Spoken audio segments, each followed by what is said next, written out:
Hello everyone, welcome back to the Star Trek Online Preservation Project. This is episode 11, Skirmish. A couple of small changes. Number one, my voice might sound a little bit lower than usual. That's because I'm recording essentially in the middle of the night. I can't sleep at all, so, you know, I thought some recording would calm me down.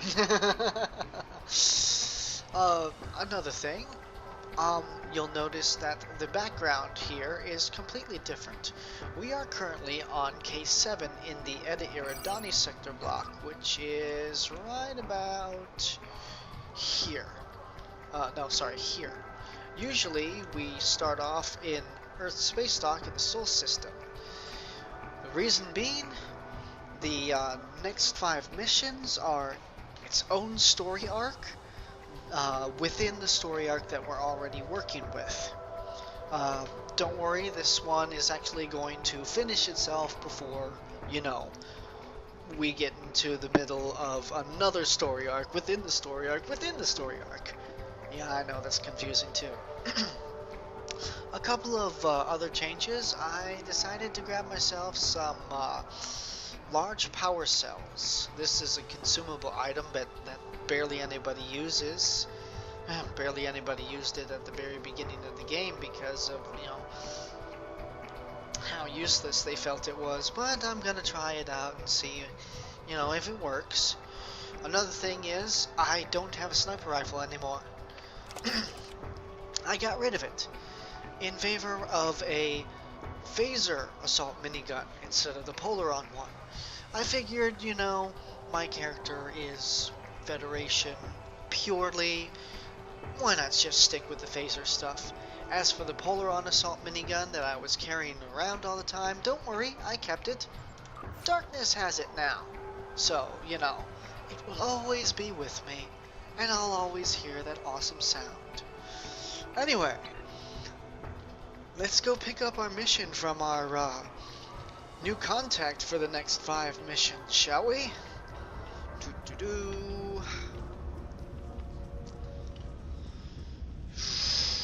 It's quite a bit of a long run. I can't wait until you guys hear the actual minigun. I'll try and pull it out if there's a larger collection of harder enemies during ground combat. And I seem to have gone in the wrong direction. I'm terribly sorry. Oof. Yeah, it's been a while since I've been around this place.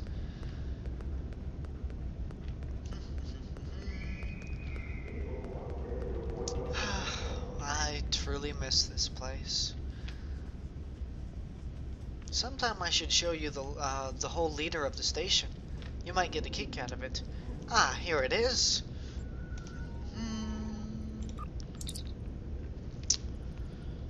Franklin Drake.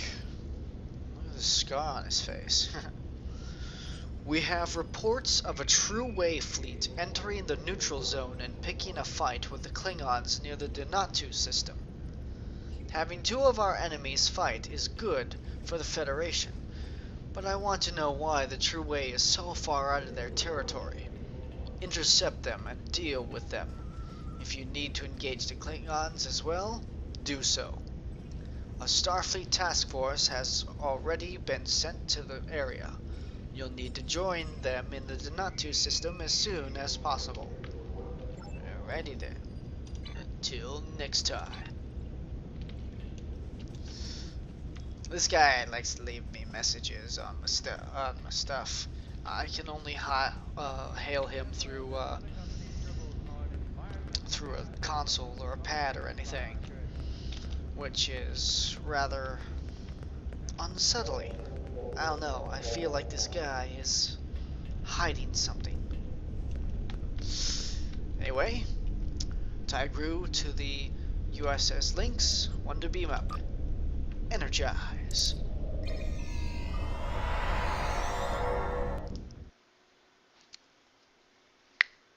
Oh, sorry about that. This thing will pop up every time I beam up. Don't worry about it. Helm, Set a course for the Donatsu system. Engage. What was that? I have no idea. Rather strange.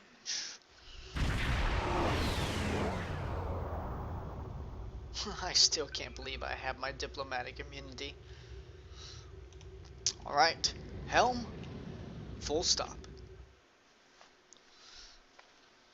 The detonator system.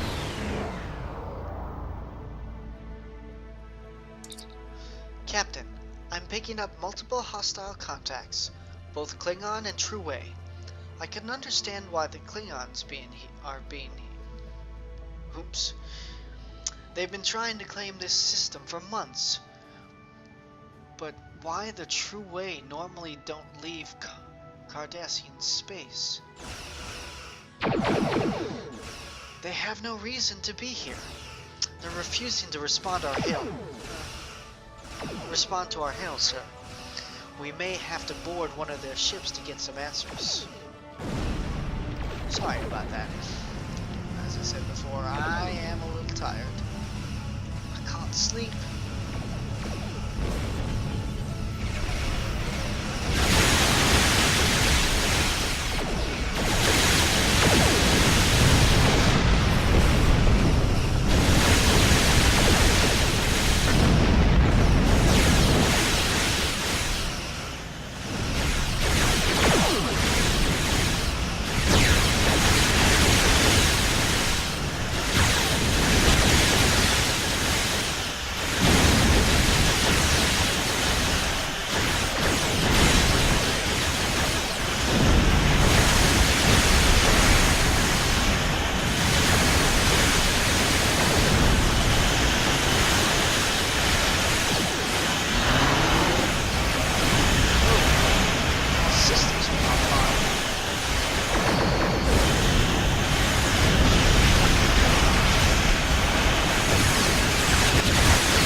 That ship's disabled.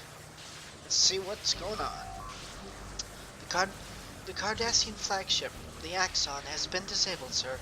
Her warp core is stable for now. Recommend we get a closer look. The wave team is standing by, sir. We can leave on your orders. Wave team to the transporter room.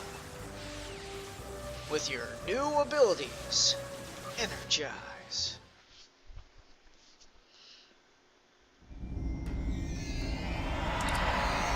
Captain, Cardassian security teams are already starting to move in on our position. we should expect heavy resistance. First of all, let me quickly do a little something to you, Elisa. Let's get that photon grenade ability and maybe even lunge up a bit. There we go. Let's see what this new minigun can do. Enhanced with a power cell.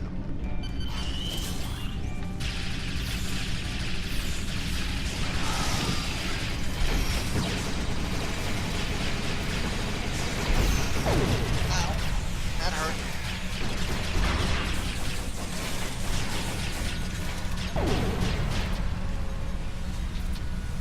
Now I remember why in the world they called this power cell useless. It's because it has such a high cooldown.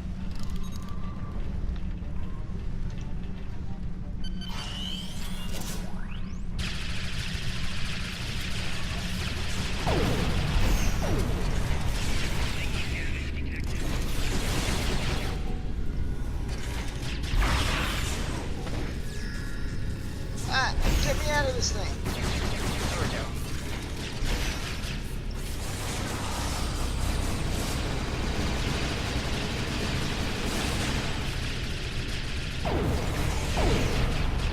Darn Cardassians. Let's see how you like my security driven. Secret driven.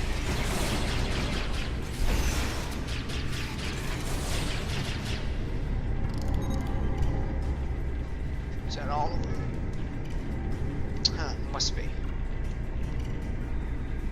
Let's disable this force field. Blocking our path. That should take care of all the security measures between us and the bridge. I don't expect the Cardassians to give up that easily, though. They will probably send more security teams to intercept us. Of course they will. It's their job.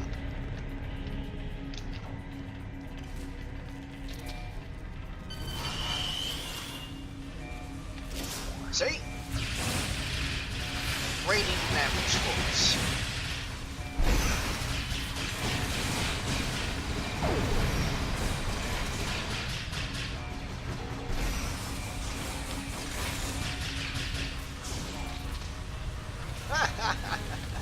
You suck.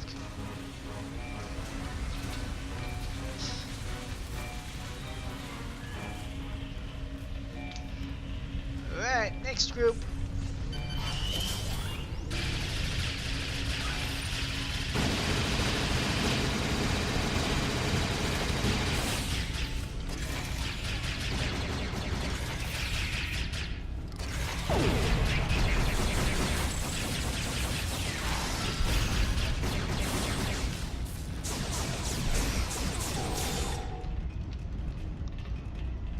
Why is there a dead Cardassian here? What was it? Captain, did you see that?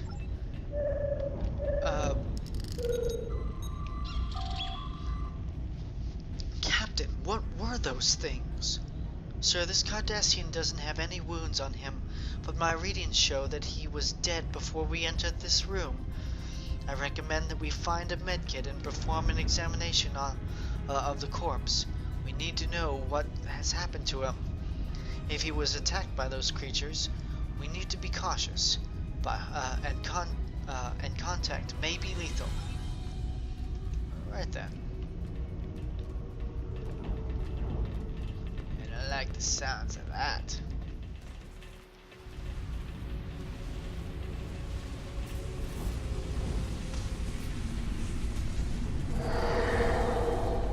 What was that? There it was again. Is there something wrong with the environmentals on this ship? I have no idea. There's a dead Cardassian here. Sir, this Cardassian looks to have died from the same causes as the Cardassian we examined in the mess hall. We need to find a medkit to know more about what happened to him. Well, there's a medkit right next to him. All of the medical equipment in this kit has been sterilized and is ready for use. Alright, let's see what medical tools. Med medkit has a variety of standard medical tools available for use. However, before using the medkit to examine the remains of the Cardassian in the mess hall, it would be beneficial to study the medical records of the corpses in stasis in this sickbay. Background data on these patients will prepare you for an examination on the remains in this mess hall. Okay.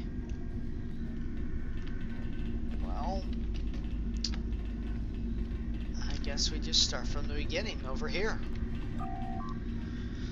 Patient admitted with a severe laceration suffered while working in engineering.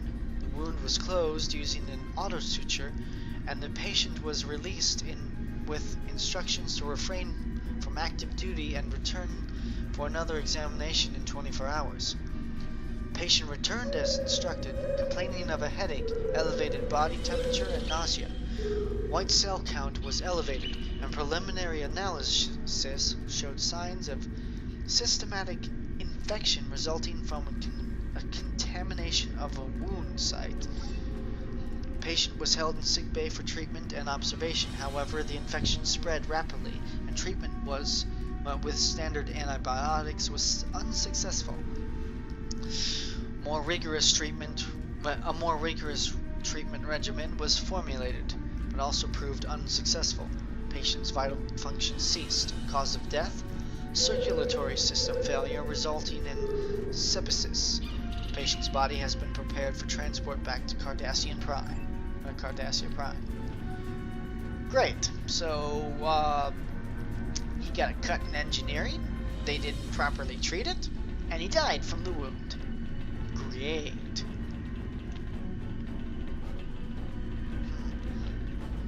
I want to save this guy for last. I don't know, something about the middle thing, doing things on the sides. But it says investigate 5 of them, so. Patient admitted complaining of extreme nausea and fatigue. Preliminary exams inconclusive. Patient held for overnight observation, during which condition worsened. Patient died at 23:52 hours. Quarantine protocols put into place on CMO's orders, and a level 8 force field is in use to prevent the spread of unknown, possibly infectious agent. Force field may not be disabled without command level voice authorization. Oh, great. An autopsy on the patient was conducted using a laser scalpel to open the chest cavity. All organs were intact and showed no signs of trauma or infection, which would explain the patient's demise. Cause of death remains undetermined, pending further investigation. So, this guy complained of nausea and whatnot, and never came back, and never recovered. Alright, let's get the one on this side, like I did before. Patient admitted with a plasma burn caused by an exploding EPS conduit. Oof. The wound was treated using a protoplaser. Protoplaser, and the patient was admitted to sickbay for sedation and observation. Patient suffered a neurological event resembling a cerebrovascular accident while sedated and was unable to be resuscitated. Further examination into the patient's death is pending an autopsy by the CMO. Strange. What about this guy? Patient admitted with a fractured tibia suffered while on the holodeck. The bone was splintered and treated with a regenerator. Oh, so a guy on a broken bone. Not a bad thing.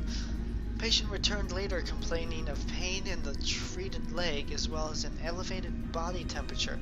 Patient was treated with a T-cell stimulator to stave off any possible infection.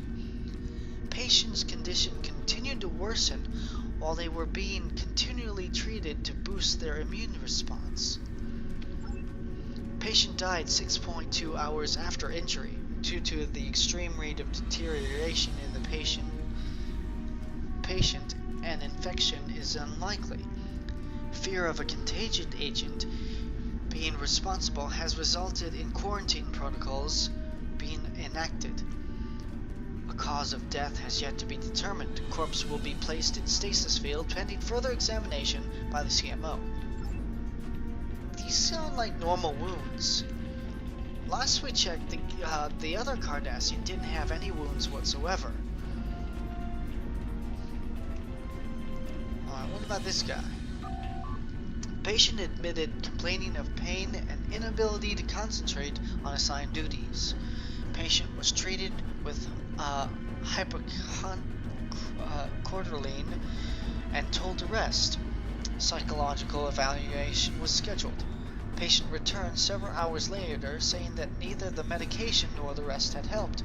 Patient was treated for a large dose of hydrocorticoline and admitted to sickbay for observation. During this period, patient fell unconscious and was unable to be revived. An autopsy was conducted using a neurolite probe to obtain a sample of brain tissue. Examination of the neurotissue did not show any signs of infection or trauma that would result in headaches or fatality. Cause of death remains undetermined pending further investigation.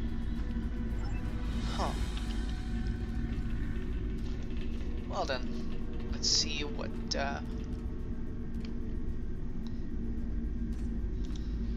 items we have in the medkit. We have the auto suture. We're not repairing a wound. Laser scalpel. We're not opening the chest cavity. Neurolite probe. That might work. Protoplasm was to treat another wound. T-cell stimulator was to treat a broken bone. Anything else? No, it must be the Neurolite probe. Neurolite probe is a device that makes use of stabilized biological enzymes to cleave tissue samples from the brain or nervous system. The use of natural enzymes significantly lowers the trauma experienced by the patient and minimizes the amount of time necessary to recover from the procedure. Alright, we'll use that one. Captain, that tool should give us a better insight into the cause of death for the Cardassians in the mess hall. If we can use the Neurolite probe to obtain a sample of one of the Cardassians' brain tissue, we may be able to determine the cause of death. Oh, alright. Let's find out what happened to the poor guy. The Neurolite probe has determined that the individual died from a radical decrease in neural energy. It's almost as if he was drained by an outside source. All of the brain's activity came to a complete stop as its energy was depleted. Sir, there's a great deal of interference being picked up by the tricorder, most likely a result of an energy residue from whatever was used to this Cardassian. Perhaps we can track it down by following the energy trail. There is a science lab across the hall from the med bay. It should have access to the ship's internal sensors. Right.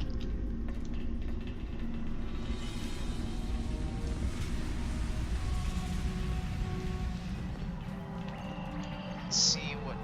ooh, thorium gas. Let's just get this out of the way.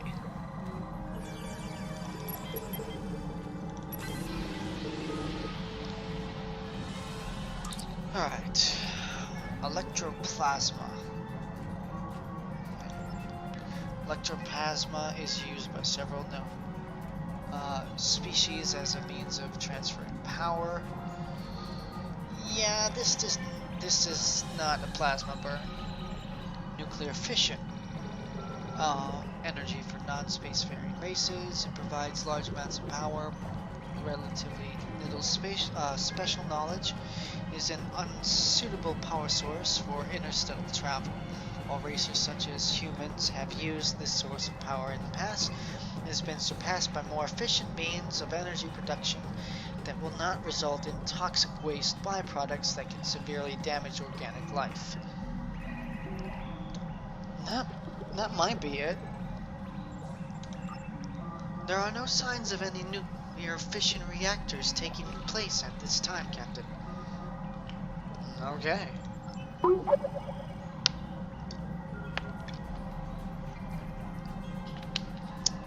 Well, somebody sent me a message.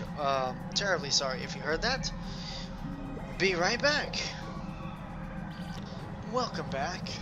I figured out why in the world they didn't find any nuclear radiation on this particular vessel. It's because it's not powered by a nuclear reactor. Anyway, let's continue conducting our energy scan. What about Omega energy? All information on Omega energy is classified. Yeah, definitely not going to be that. Polaric ions? Polaric ions have been used as a form of energy. However, they are highly volatile and prone to subspace chain reactions. These reactions have been known to create subspace fractures that make warp travel impossible, as well as creating hazardous amounts of polaric radiation. Yeah, I'm thinking that would do more than just drain things from the brain. What about triolic waves? Triolic waves are the result of a process called selective molecular polarization, in which a substance is modified at a fundamental level to convert matter to energy. Triolic energy is not used by any known species because they are known to cause deterioration to the living tissue. That sounds promising. I'm picking up a large concentration of triolic waves centered around the ship's bridge, Captain. Triolic waves are harmful to humanoids. We will not be able to be in the area for long, and the Cardassians would be subject to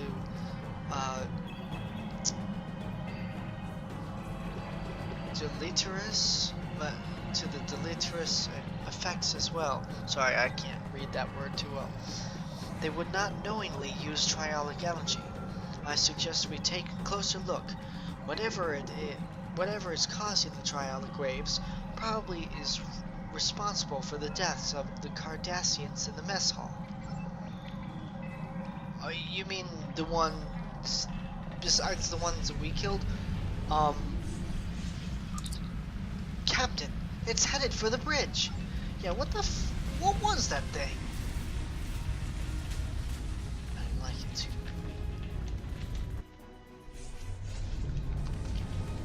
Everything's gone blue, and they're all here. I don't like the looks of this.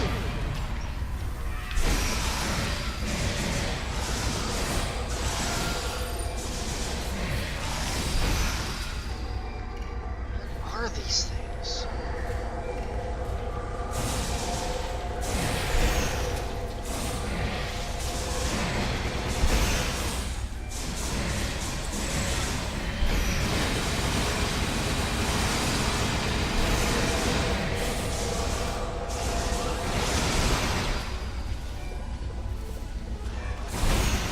That guy doesn't look very friendly or happy.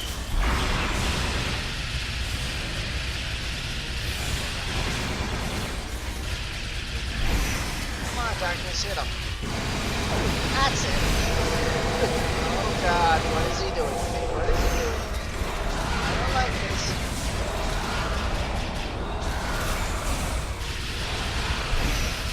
I seriously don't like this. It's taking so much energy. Kill him.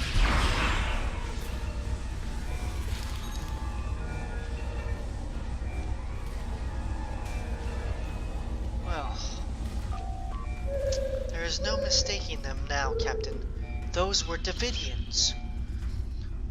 What's curious, though, is that Davidians are out of phase. With us. Normally, we can't see them without a subspace force field tuned to an extremely sensitive phase discriminator. We didn't have that. So how are they appearing in our reality? I recommend checking the Axon's crew log entries. Maybe they were doing something that made it easier for the Davidians to exist here. What, like trying to use them for a power source or something like that?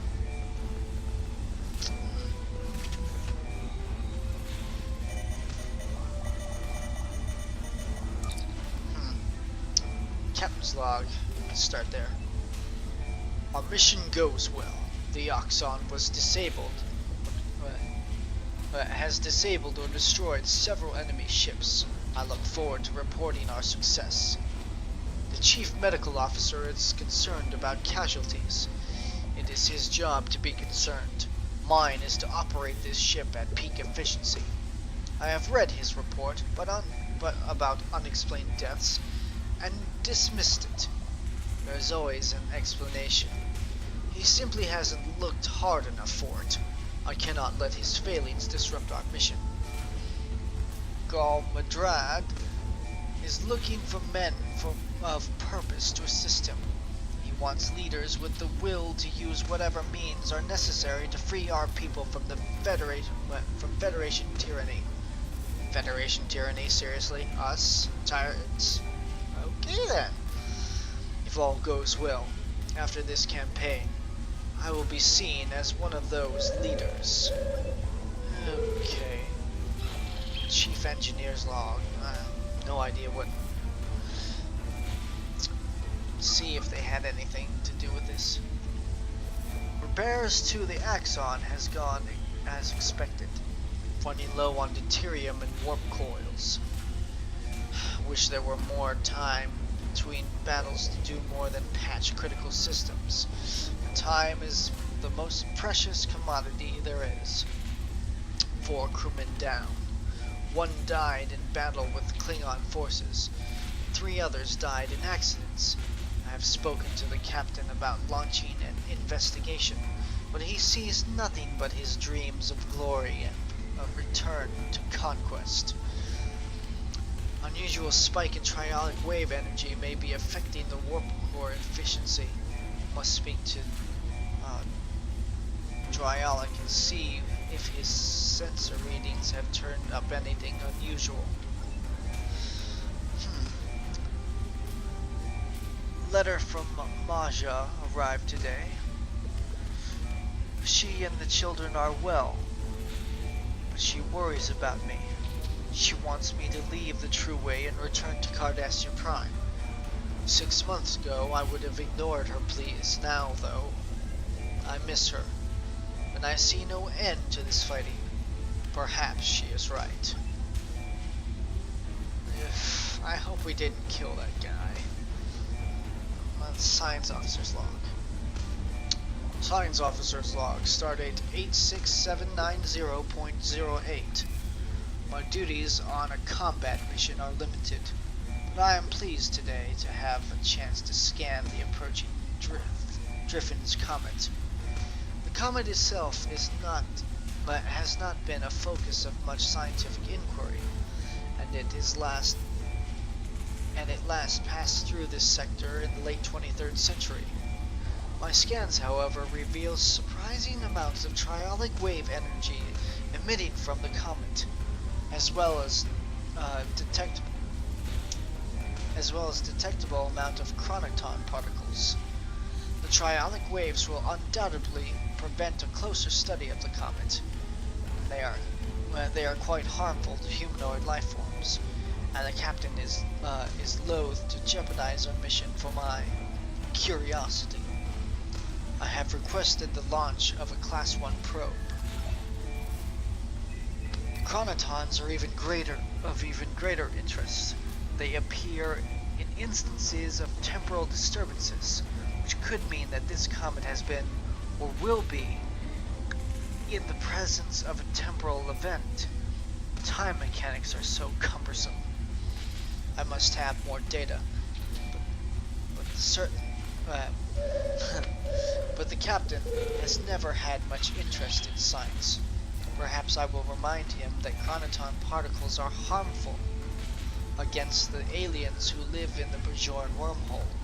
A potential weapon to use against the Bajoran's gods may be enough of interest to him to divert our course.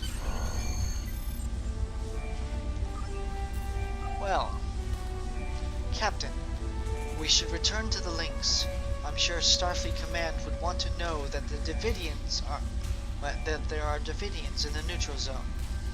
These battlegrounds are now their feeding grounds.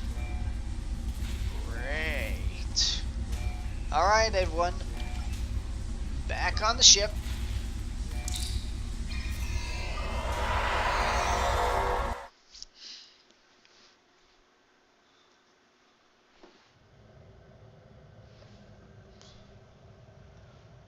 I'll be in my ready room. Are you sure you found no signs of the Cardassians attempting to open a portal or otherwise bring the Davidians into our phase variants? This is troublesome. There are pieces to the puzzle I don't have yet. Let me do some digging, and I will be in touch. Ready then. I shall grab this phase-shifted field modulator and be on my way. Congratulations, Lieutenant Commander. Oh, wow. We just got a lot of stuff. Well, that's it for this episode. Until next time, see you later.